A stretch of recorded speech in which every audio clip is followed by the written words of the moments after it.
सभी भक्तजनों को मेरा सादर प्रणाम। आज हम पुरुषोत्तम मास के 8वें अध्याय की कथा करेंगे। कृपया कथा को ध्यान से सुने और पूरी सुने। सूत जी कहने लगे कि हे तपोधनो, भगवान विष्णु और कृष्ण के वचन सुनकर नारद जी अत्यंत प्रसन्न हुए, परंतु फिर भी प्रश्न करने लगे। नारद जी कहने लगे, हे प्रभु, लक्ष्मीपति जब के बैकुंठ को चले गए, फिर क्या हुआ? वह सब कृपा करके मुझसे कहिए। हरि का वृतांत सबके लिए हितकारक है। ऐसे प्रश्न से प्रसन्न होकर श्री नारायण जी के जगत को आनंद देने वाले वचन बोले। श्री नारायण कहने लगे, हे नारद, जब लक्ष्मीपति बैकुंठ को चले गए तो अधिक मास को अपने धाम में अपने पास बुलाया। वहां बैकुंठ में बसकर अधिक मास अत्यंत आनंद करने लगा और भगवान के साथ क्रीड़ा करने लगा। श्री कृष्ण ने मन से प्रसन्न होकर मल मास को 12 मासों में श्रेष्ठ कर दिया और सबका प्रिय बना दिया। इस प्रकार भक्त वत्सल भगवान युधिष्ठिर और द्रौपदी को कृपा से देखते हुए अर्जुन से बोले, हे राज सिंह, दुख में डूबे होने के कारण तुमने तपोवन में आए पुरुषोत्तम का आदर नहीं किया और वृंदावन चंद्र का प्रिय मास आपके वन में रहने से अनजाने से चला गया। भय से दुखित मन वाले भीष्म द्रोण भी नहीं जान पाए और भय के द्वेष से तुमने नहीं जाना।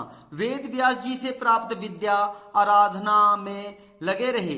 भयंकर युद्धशाली अर्जुन इंद्रप्रस्थ गए और उसके दुख से दुखित आप लोगों ने नहीं जाना। अतः अब क्या करना चाहिए? मनुष्य को प्रारब्ध भोग अवश्य भोगना पड़ता है। मनुष्य प्रारंभ से ही सुख दुख भय और आनंद को प्राप्त होता है। अतः सदा भाग्य पर ही भरोसा रखो। हे महाराज, अब आपके दुख का दूसरा कारण कहता हूँ। इतिहास पूर्वक इस कथा को अच्छी तरह श्रवण करो।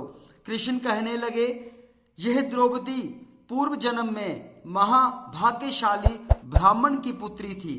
कुछ काल व्यतीत होने पर 12 वर्ष की हो गई। अपने पिता की यह एक ही पुत्री थी और बड़ी चतुर, गुणवती और सुंदरी होने के कारण यह पिता को अत्यंत प्रिय थी। यह पड़ोसन सखियों का सुख देखकर पुत्र पौत्र की इच्छा करने लगी और विचारने लगी कि ऐसे मेरे भी अच्छे गुण और भाग्य वाले भर्ता और सुख देने वाले श्रेष्ठ पुत्र किस तरह उत्पन्न हो, परंतु प्रारब्ध ने तो पहले ही नाश कर दिया। क्या करूं? क्या किसी मुनि के पास जाऊं या किसी तीर्थ में जाकर वहां पर रहूं? मेरा भाग्य कैसे सो गया है कि कोई भर्ता मेरी इच्छा नहीं करता है। बड़े आश्चर्य की बात है कि मेरे भाग्य से मेरा पंडित पिता भी मूढ़ हो गया है। विवाह काल प्राप्त होने पर भी मुझे अच्छे वर को नहीं सौंपता। पति के दुख की क्रीड़ा और कुमारी में स्वामी का सुख जैसा मेरी सखियां जानती हैं, मैं नहीं जानती। ऐसे आकुल तथा व्याकुल वाले मनोरथ की चिंता से मेरी भाग्यवती माता पहले ही मर गई। शोक और मोह की तरंगों से पीड़ित कन्या का पिता यह मेधावी ऋषिराज भी पृथ्वी में विचरने लगा, पर कन्यादान के निमित्त जोड़ी का वर ढूंढने पर नहीं मिलने से अपने मनोरथ में निराश हो गया। पुत्री के और उसके अपने दुर्भाग्य से उसको दारुण तीव्र ज्वर हो गया। तब वह ऋषिराज सब शरीर में अतिशूल होने के कारण व्याकुल हो गया और श्वास पर श्वास से युक्त होकर लौटता गिरता घर आकर पृथ्वी पर गिर पड़ा। ऐसे मदिरा पान करने से मूर्छा को प्राप्त हो जाता है और अपनी पुत्री का स्मरण किया। जब तक पुत्री भय से व्याकुल होकर अपने पिता के पास आई, तब तक वह मरने के सदृश हो गया। देव योग से अकस्मात कांपता हुआ और कन्यादान के प्रसंग से उठे हुए महोत्सव से रहित और पूर्व काल के लिए गृहस्थी धर्मों से रहित होकर संसार की वासना को छोड़कर हरि में मन को लगाता हुआ वह मेघ ऋषिराज श्री हरि पुरुषोत्तम को स्मरण करने लगा। हे कृष्ण, हे गोविंद, हे हरे, हे मुरारे, हे राधेश, हे दामोदर, हे दीनानाथ, हे ऋषिकेश्वर, आपको नमस्कार करता हूँ। आप मेरी इस संसार रूपी समुद्र से रक्षा करिए।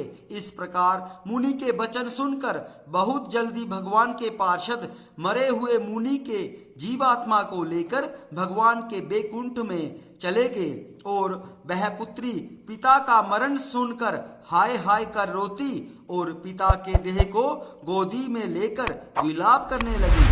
अत्यंत दुखित होकर दारुण विलाप करती हुई मानो उसका पिता जीवित हो अत्यंत व्याकुल होकर कहने लगी, हाय पिता, मुझको किसके सहारे छोड़कर विष्णु लोक में चले गए।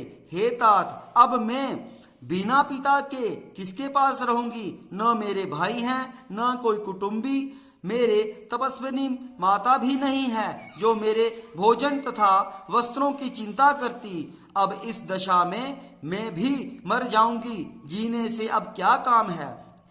उसे इस प्रकार बारंबार रोते और विलाप करते हुए सुनकर उस वन के रहने वाले ब्राह्मण सोचने लगे कि अत्यंत करुणा भरे स्वर से इस तपोवन में कौन रोता है।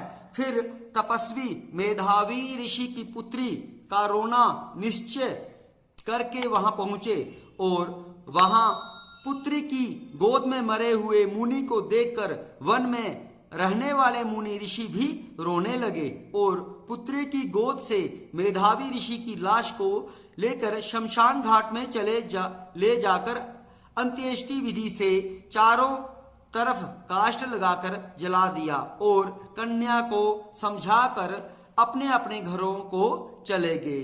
और कन्या ने धैर्य धारण कर यथाशक्ति खर्च करके अपने पिता की दैहिक क्रिया की। जय श्री कृष्णा। आज के ये 8वें अध्याय की कथा थी जिसका आपने पाठ सुना। सभी भक्तजनों से निवेदन है कि कथा अच्छी लगे तो कृपा करके मेरे चैनल को सब्सक्राइब करें और कथा को लाइक करें। तब के लिए जय श्री कृष्णा।